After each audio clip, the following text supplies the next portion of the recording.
We are back. It feels good to be in the booth. We're going to try to get these episodes a little more regular, not randomness. Yeah, let's get back into the swing of things. What are we doing again? We are doing Learnin N Stuff, the podcast. The podcast, in case you forgot. Yeah. With that being said, we're jumping right into our next episode, which I'm really looking forward to. I created these a long time ago when we first started this, and it was just kind of a, maybe we'll get to it later. Maybe we'll bring it back in. And now that we're getting back in the swing of things, I'm like, this is the perfect time. One, we're talking about Greece in class. And two, it's the Trojan War. Yeah, we're kind of coming back full circle because I think when we started doing these episodes, we kind of started out doing a little mythology because we were kind of the same time in the year covering ancient Greece. So it does feel like a little deja vu for me. Yeah, definitely around a year ago, we were starting this. And now that we're back doing this, it seems right to go back into mythology and this Trojan War. So the episode's called The Beginning of War.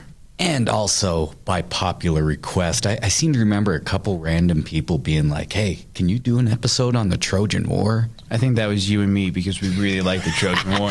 Can we do an episode on the Trojan War? So I'm calling it The Beginnings because this is before the war even kind of started. We wanted to set the scene, set the mode, and kind of get to why this great war took place, or why the stories in the Iliad and the Odyssey come to be. Now, do I believe that the Trojan War happened the way these stories say? I don't think so. But I do believe that there was a Trojan War. Yeah, I mean, people even argue about how these accounts were even written. You know, some people say that these accounts of the war, you know, were just collected by different poets and tweaked and changed throughout the years. Now it's shrouded in mystery, but it is one of my favorite aspects of classical history and learning about Mediterranean civilizations. Absolutely. Because like the whole premise of the war makes sense that it took place, especially back then. And it just made sense that, okay, this was happened. Okay, and the next step happens.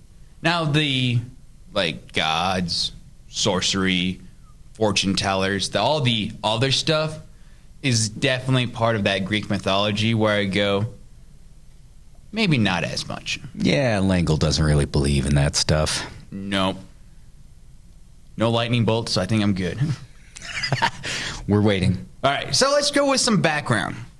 When we think of the Trojan War, you think of the city-stage Troy, Athens, Sparta, and kind of like those big ones. Well, one of the big people in this whole war is Helen. Helen of Troy, she is rumored to be the most beautiful girl in the whole wide world. She was married to Menelaus of Sparta, but she's called Helen of Troy. So pain is going to come, or trouble's coming on its way. A little foreshadowing there. The next person that I think everyone knows in this Trojan War story is Achilles. That legendary warrior. He was dipped in the river of Styx. Not a single rival on earth. Completely immortal, except for that silly heel of his.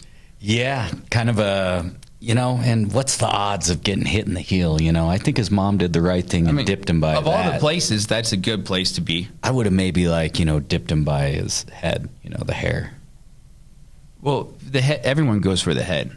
Yeah, that's true. So, like, the heel is at the bottom away, and plus, it fits into our medical story of the Achilles heel, so it all helps out better. Why was he dipped in this river of Styx? Why was he made immortal? Well, that all goes down to his mom not wanting to see him die. So the death was predicted by a seer. His mom was like, no way, I don't want to see him die. So she actually sends him away to live on the island of Skyros, island completely of girls. So she dressed him up like a girl and just kind of hid him there. Can't fight, can't be trained. You can't, if you never learn to fight. You're not going to get into fights. You don't get into fights, you're not going to go to war. You don't go to war, you're not going to die. You can't be found. So she was doing like those step-by-steps, like, I'm just going to hide my son, and he's going to live a long, happy life. Okay. So did we talk about what this prophecy was specifically? Basically, the seer said either your son is gonna be. No, that's his mom saw that. His mom saw that later. Oh. So this is. So what does the prophet say? The seer just says he's gonna die. He's gonna die in early death, stuff like that. He's gonna die in battle. Interesting. So mom later on has that prediction, has that sight, because she's also one of those fortune tellers, sightseers, soothsayers, friends with the gods type of people. So that comes in later. And she was the daughter of a god of some sort. Her name was Thetis, wasn't it? She could be. Interesting. Okay. So basically she's just trying to avoid fate here. This is when Achilles was a small child, and she's like, I can protect him now. Like, that is what her goal was. Okay. Another big character is Odysseus. Yes. The Greek leader, very wise and battle smart. He was a friend of Achilles. They kind of once Achilles' mom's plan failed, they kind of trained together, became friends, and kind of grew together. Could talk to him when others couldn't. So he was that friend. Odysseus was that friend where when Achilles just got on that very angry rampage, he was able to bring him back down. Be like, hey, I got this. Let's talk. Let's walk it out. It's okay. It's not the end of the world type of friend. Question for the history expert, because you are the expert. Yep. Odysseus, Ulysses. For name or? Yeah, same, different. I guess I don't know. I've always heard Odysseus. So that's the one I always go with. But I'm guessing through the thousands of years since the Trojan War, the name can be changed and shifted. Okay. Maybe I'll look that up. Once again, I like Odysseus because Odyssey. Like, I agree. That's like the... But they are one and the same, though, aren't they? I can believe that. I know Ulysses S. Grant, but that was Civil War, so maybe a little different. Next big character is Paris, Prince of Troy, son of Priam, and the winner of Helen's heart. So we're starting to get that love triangle where a lot of wars in this time were fight over. And so Paris is that son of Priam, Prince of Troy, Orlando Bloom in the movie Troy. So we're starting to get this whole picture. Yeah. Paris' older brother is Hector, another Prince of Troy, famed warrior. So there's that kind of brother duo trying to really help each other, protect each other. And then the final two main characters are the kings, Agamemnon and Menelaus. Agamemnon was King of Kings. King of Kings. He wanted to rule the world. He ruled Mysia, brother to Menelaus, and he was the leader of the armies. He was that very powerful individual. He wanted everything. And Menelaus, king of Sparta, and he was married to Helen before this whole situation got started. And they're brothers, correct? They are brothers. Okay. And so, did you find anything with your quick research? Yeah, so this happens a lot. Heracles, Hercules. I hear Ulysses all the time, so I forget Odysseus, and then it jars my memory. So Odysseus is the Greek name, and then Ulysses is the Latin name, the later Romanized name, kind of like what happened with Heracles and Hercules. I like it. So interchangeable. Interchangeable. So war doesn't just happen overnight. All historians can agree that there's long causes. There's usually a spark that puts it, but it doesn't just go, let's go to war. It goes through times. And one day, like always, Zeus is up on Mount Olympus, and he is bored with the world. Yeah, the gods, they get bored, and then they got to start messing with mankind. Yep. The king of the gods is bored, so something's going to happen. He wants to stir things up. The population of Greece is kind of getting high, and maybe he's like, well, it's time to like lower the population. It's time to kind of throw a stone in the river, change things up. But there's that rule amongst the gods. Gods don't interfere with the affairs of humans. They stay out of it. It was kind of their way of, here's what the humans are, here's what we are. Let's just watch and not, like, observe, but not, like, change or interact. Now, of course, by observing, you are interacting. And like I said, these all powerful beings are not just going to sit there and go, well, I'm not going to do anything. Yeah, they tend to get involved, especially with this particular myth. So Zeus is like, let's stage something here. Let's try to get going. Let's have a beauty contest, because why not? Can I add something to this? So Ares kind of was the impetus of this too, because he threw the apple out into the middle of the gods that said the fairest, that golden apple that had the title the fairest, and that kind of like, well, that's one of the stories. Yeah. So Hera, Aphrodite, and Athena were going to be in the beauty contest. Zeus was like, I'm not judging. He's staying out of it because like, he knows those women. Well, and he's also like, let's be real. Like, whoever he picks, the other two are not going to be happy with him. And so he is like, you know what?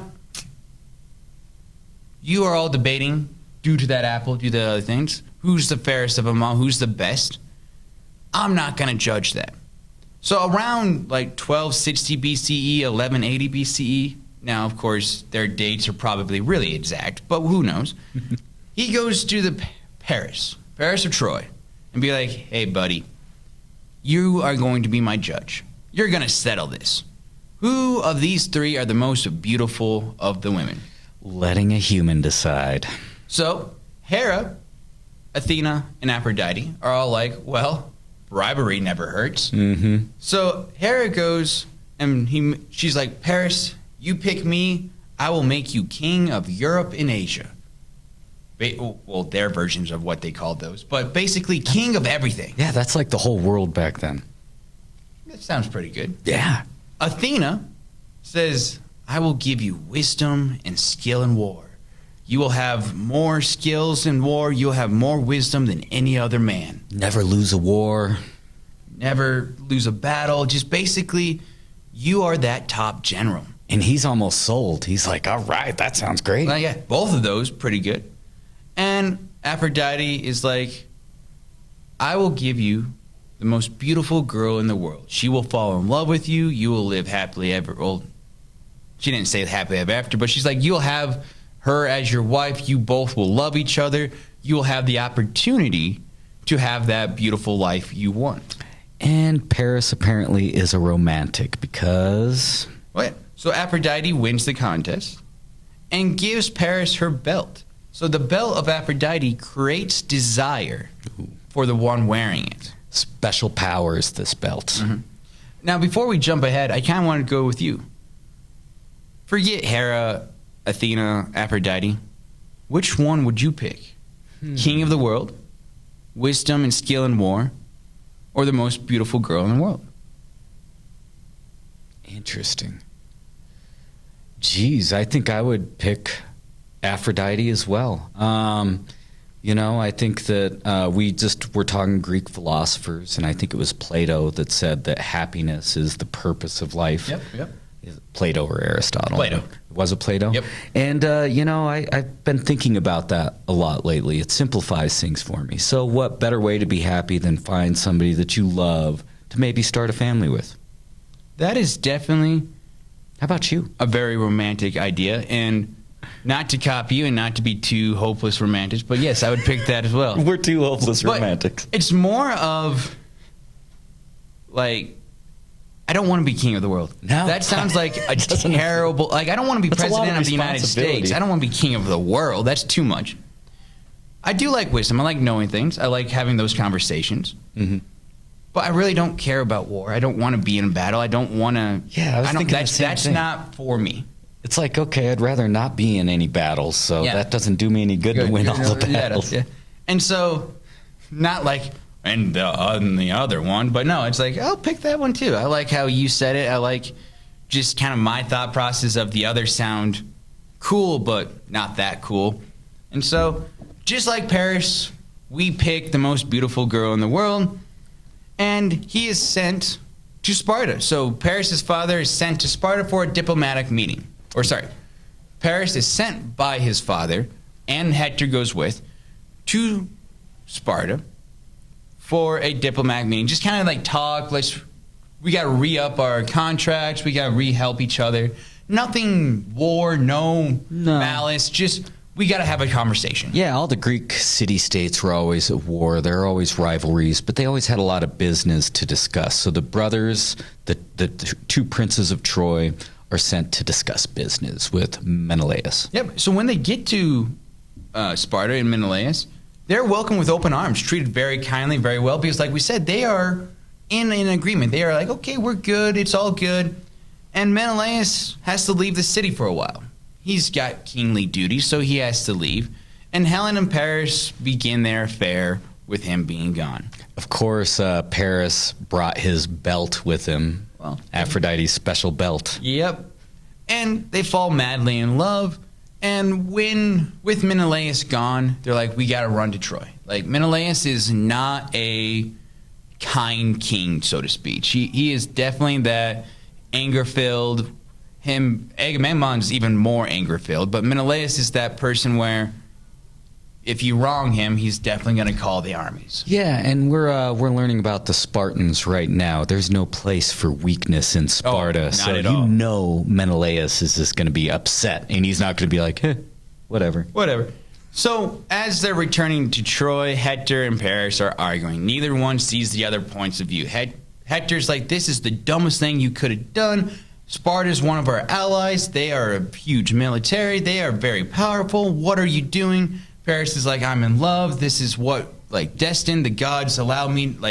They are arguing back and forth, back and forth. They're not going to see eye to eye. Hector blames Paris for this coming war. Hector is seeing, and it's like, there's no way war doesn't come, and it's all your fault. This is all on you. Paris is just madly in love. He's like, I don't care. Bring on this war. We've got the city of Troy. I don't care.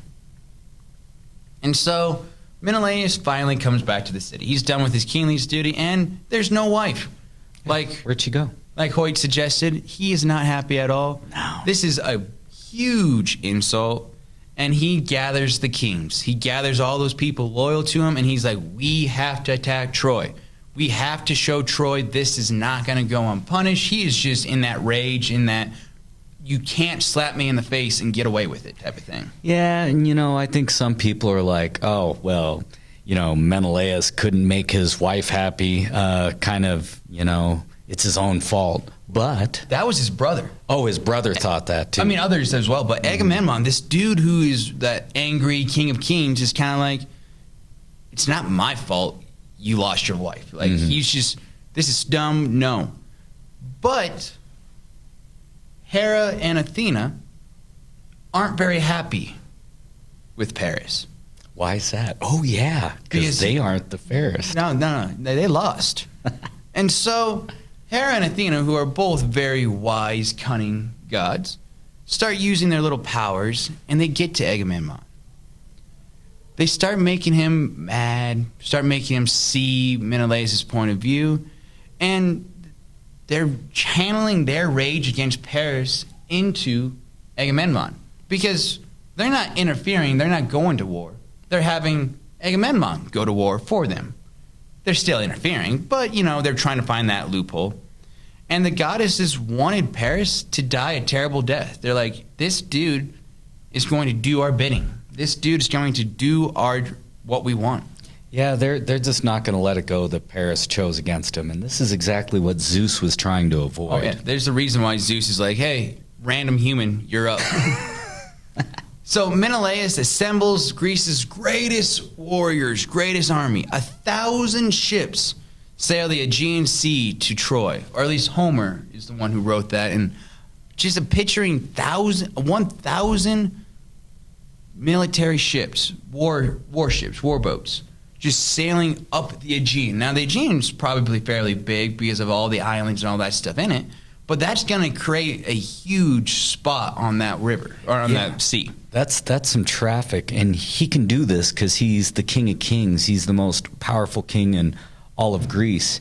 And and I never put that together, the 1,000 ships, but the face that launched 1,000 ships, is that kind of like how they refer to Helen? I think so. Yeah, she's so beautiful. She had the face that launched 1,000 ships. Now I got to look that up. And so Homer's pretty poetic, and he also says, as many men as the leaves and flowers that come in springtime were part of Menelaus' army. So if you think of all the leaves and flowers in springtime, it's just a lot. So they're just he's painting that picture that Menelaus and Agamemnon are not happy campers, and they are ready to go to war, ready to kind of push forth. Figured it out? Yeah, she's the face that launched 1,000 ships. I don't hear it a lot. No, not anymore. It's like, what face would launch 1,000 ships? Well, we're telling you, she's beautiful. And Paris is lucky. He's got her, but we're going to see what happens. So not all kings wanted to set sail originally, which makes sense, right? Some are like, this is not my fight. Why do I care? Exactly. Like, this is your problem, not mine. And Odysseus goes to Achilles to try to convince him to fight. Achilles is like that last major domino to fall, last piece in the pot and all that stuff, because he's like, he's kind of cocky. He's I'm the best. Why do I abide by the affairs of other people? He doesn't really like the other Greek kings because they're idiots, that type of stuff. And him and Agamemnon don't exactly like each other. No. But Odysseus finally convinced him, and it didn't bother Agamemnon too much, but they don't like each other. But without Achilles, Greek would not win. So Agamemnon was like, I don't want Achilles, but I need Achilles. So he was like going back and forth, and finally you're like, okay, let's get him.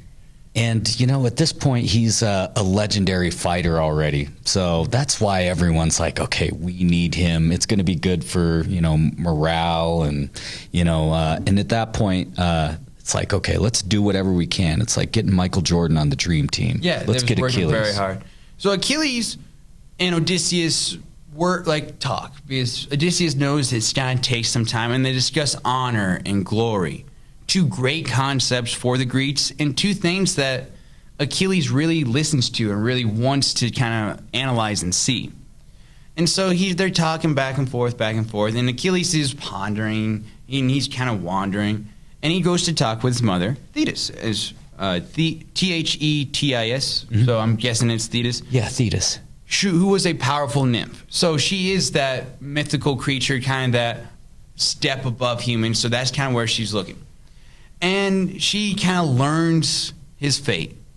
And it's called like Achilles' fate. You have two options. Long, happy life. Prosperous and good, but once you're dead, no one remembers you.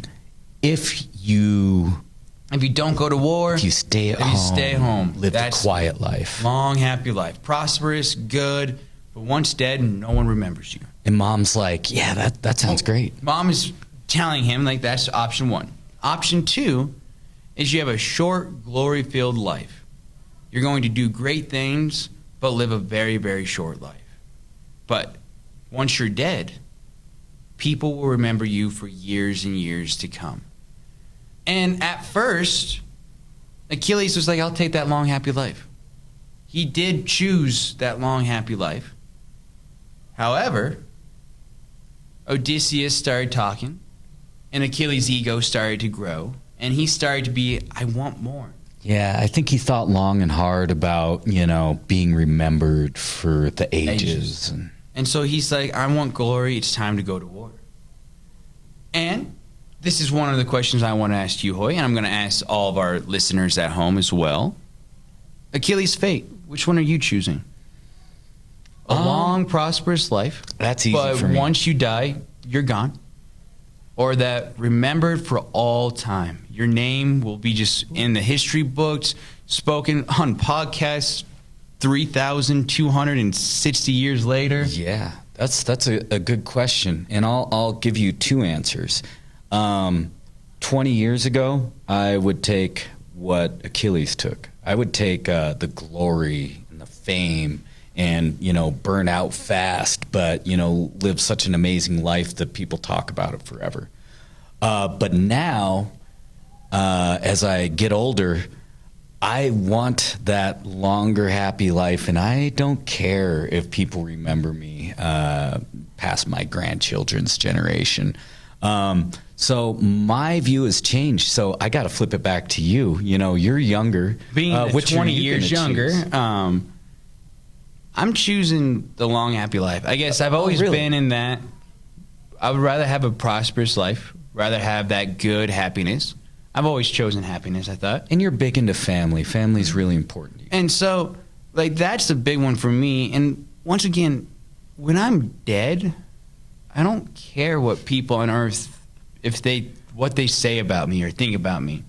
I'm going to make my gravestone look really cool. I'm going to have my obituary written by, top writers, so it sounds really good. But once I'm dead, no, I don't really care. It doesn't matter, right? Yeah. So for me, while I get the short, glory-filled, live forever, through stories, I can see why people put it, but it's never been that,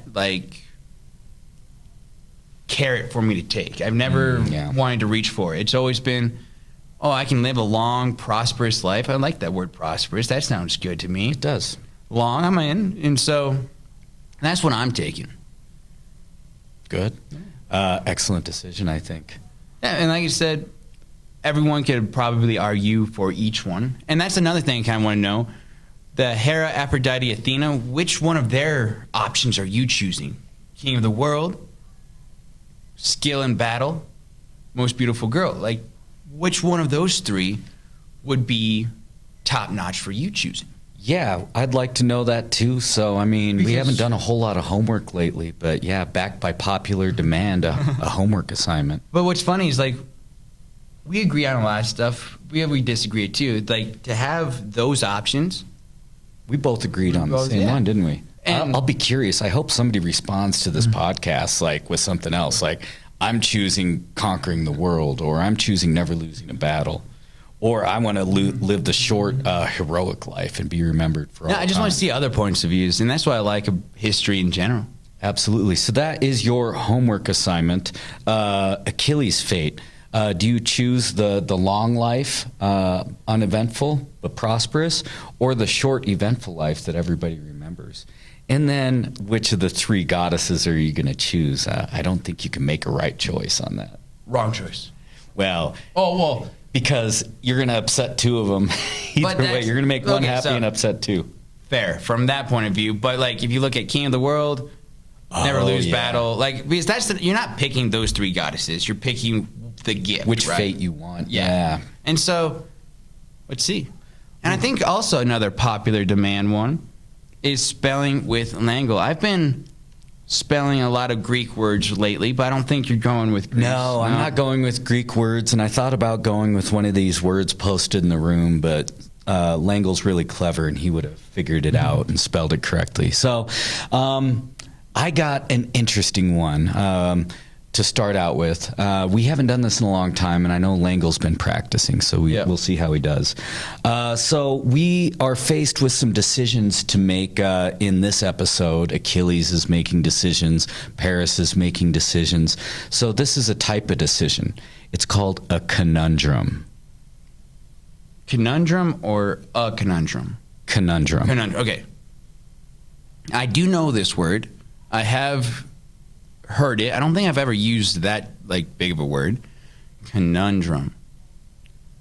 It's like being in a pickle. Yeah. So now I'm starting to think two N's or one at the start. At the start? Start it with an N? No. In the middle. Oh, at the beginning. Is the fourth letter another N or something different? And I know how I'm going to end it is probably not right. But I'm going to go with this. Conundrum. C-O-N-N-U-D-R-U-N. Conundrum. Very close. Very close. There's probably a third N in there, or I misplaced the N. I'm going to give you guys a second at home. All right, here we go. C-O-N-U-N-D-R-U-M. after I said it, I'm like, oh, none, conundrum. So I flipped it. It's kind of one of those easy ones. So co-nun-drum.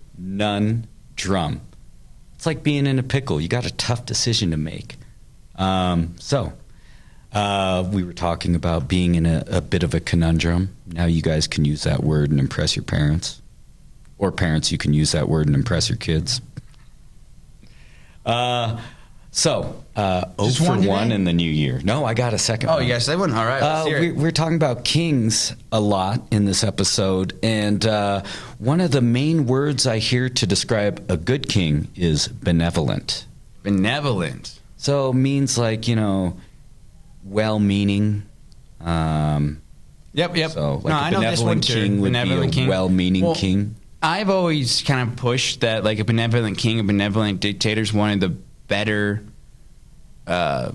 options for government. Yeah. Because it's one person is making all the decisions, so things get done, but they're always looking out for everyone else.